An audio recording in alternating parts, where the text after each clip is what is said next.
In this video, I'm going to show you exactly how to use Google Stitch for AI-powered UI design as a complete beginner, step by step. We'll break everything down into simple, easy-to-follow steps so you can generate professional user interfaces, write better AI prompts, and export your projects without needing years of design experience. Here's what you can expect from this video. First, we'll access Google Stitch, sign in with a Google account, and explore the main workspace. Next, we'll learn how to write detailed prompts, choose the right platform type, and generate our very first AI-powered interface. Then, we'll take a closer look at the generated design, understand how the AI structures layouts, and explore the different screens it creates. After that, we'll customize our interface, refine it using AI instructions, generate alternate design variations, and preview interactive prototypes.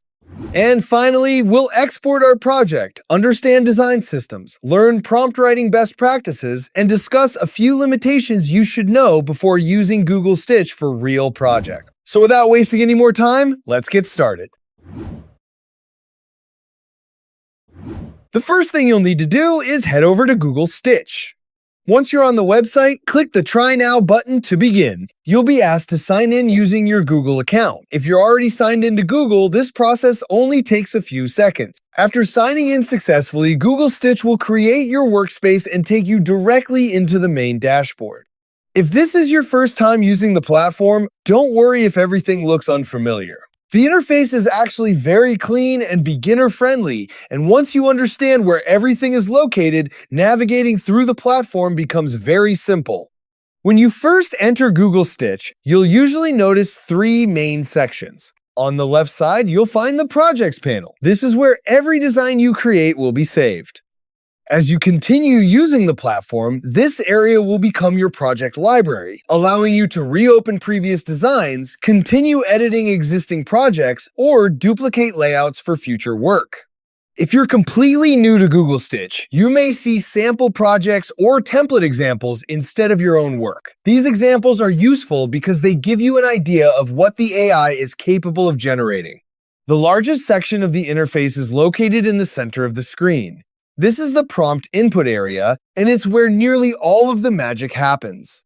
Unlike traditional design software where you manually draw buttons, position images, adjust spacing, and create every screen yourself, Google Stitch works differently. Instead of designing visually from scratch, you simply describe the interface you want using plain English, and the AI generates the design for you. Below the prompt box, you'll also find options for selecting the type of interface you want to create. Depending on your project, you can choose a mobile application, desktop website, or dashboard layout. Selecting the correct platform helps the AI understand the type of screen dimensions, navigation patterns, and component layouts that should be used for your project. You may also notice different AI model options depending on your account and current access level. Some versions focus on faster generation, while others spend more time creating detailed layouts. If you're just getting started, the default model works perfectly fine and produces excellent results. Before we generate our first interface, it's important to understand one of the most important parts of using Google Stitch successfully: prompts. One of the biggest mistakes beginners make is writing prompts that are far too short. For example, someone might simply type "travel app" or "restaurant website." While Google Stitch will still generate something, the results usually feel generic because the AI doesn't have enough information to understand exactly what you're trying to build. Instead, you should describe your project in as much detail as possible.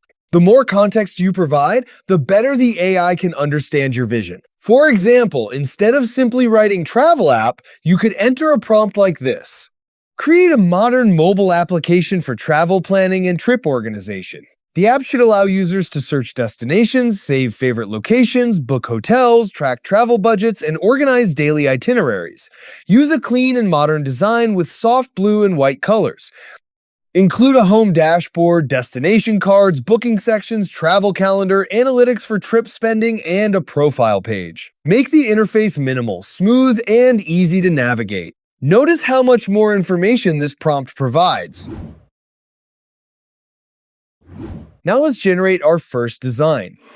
Once you've entered your prompt, choose the appropriate platform type. For this example, we'll select mobile app because we're creating a travel planning application. After that, click Generate. Google Stitch will now begin analyzing your prompt.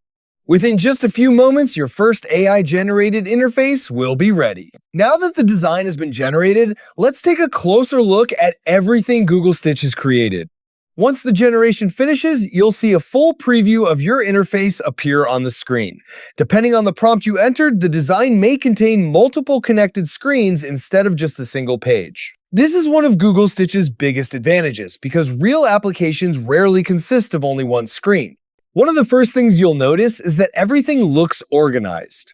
Instead of randomly placing buttons and text throughout the page, Google Stitch builds a proper visual hierarchy. Important information appears first. Supporting information is grouped together, and spacing remains consistent across every section. This makes the interface feel much more polished and professional. Another impressive feature is that Google Stitch often creates complete user flows rather than isolated mockups. Now let's start customizing the design. Although the first generated version is often very impressive, it's unlikely to match your exact vision perfectly. That's completely normal because AI-generated designs are meant to give you an excellent starting point that you can continue refining. To edit your design, simply click on the section or component you want to modify. Depending on the current version of Google Stitch, you'll be able to adjust various design properties such as colors, typography, spacing, layouts, and component styles.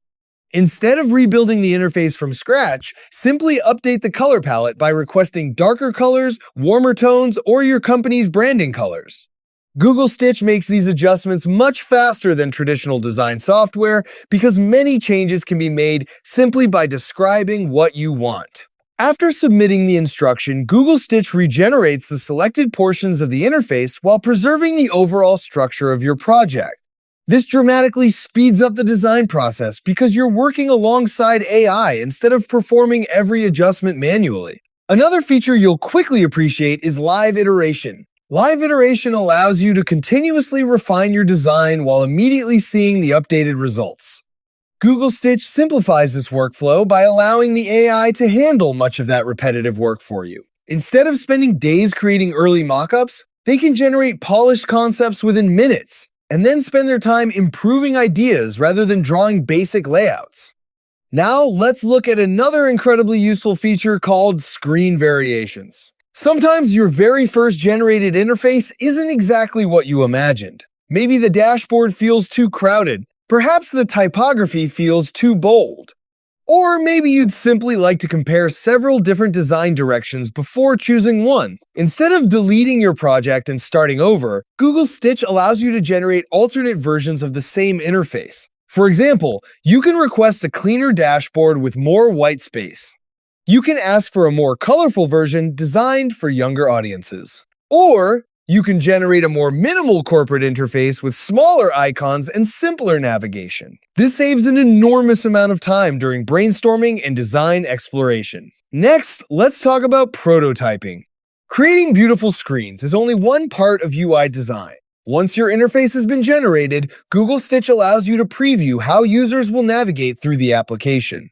Depending on the available features, you can simulate interactions such as opening different pages, switching between navigation tabs, moving through booking flows, or completing other user journeys. Interactive previews help you evaluate the overall user experience before development begins. Another concept that beginners often struggle to understand is design systems. Fortunately, Google Stitch helps with that as well. Instead of generating unrelated screens, the platform often builds a consistent visual language throughout your project. By automatically following these design principles, Google Stitch helps beginners create interfaces that look far more professional than they might otherwise be able to produce manually. Once you're happy with your design, it's time to export your project. Click the Export option near the top of the workspace. Depending on the current integrations available, you may be able to export your design directly into Figma, download component files, generate zip packages, or prepare developer-ready assets. If you're working with teammates, you can also share your project so others can review the interface, leave feedback, or continue making improvements together. And that's the basics of using Google Stitch as a complete beginner. That's it for this video. Thanks.